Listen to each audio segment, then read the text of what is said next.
Младиот штипјанец Дамјан Давков освои златен медал на првата Европска математичка олимпијада што се одржа во Вилнус, Литванија. Со овој резултат Давков го дели првото место во вкупниот пласман со Маргулан Шарел од Казахстан и станува севкупен победник на ова прво издание на олимпијадата. Од Македонија сребрен медал освои Ивано Божиновски, а бронзен Леонид Тодоровски. Во екипниот пласман Македонија го освои шестото место според бројот на освоени одличија зад Казахстан, Украина, Бугарија, Франција и Грузија. Во македонската репрезентација настапија и Марко Митевски, Андре Тасик и Филип Џамбаски. Тимот го предводија Илија Јовчевски како водич и Лука Хаџијорданов како заменик водач. На надпреварот учествуваа 124 надпреварувачи од 19 европски земји.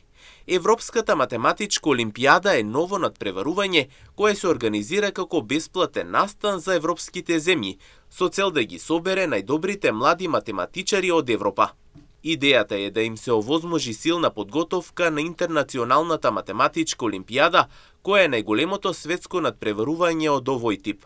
Годинава светската олимпијада ќе се одржи од 10 до 21 јули во Шангај. Успехот на Дамјан Давков, заедно со медалите на Ивано Божиновски и Леонид Тодоровски, носи големо признание на македонската математичка репрезентација и за Штип.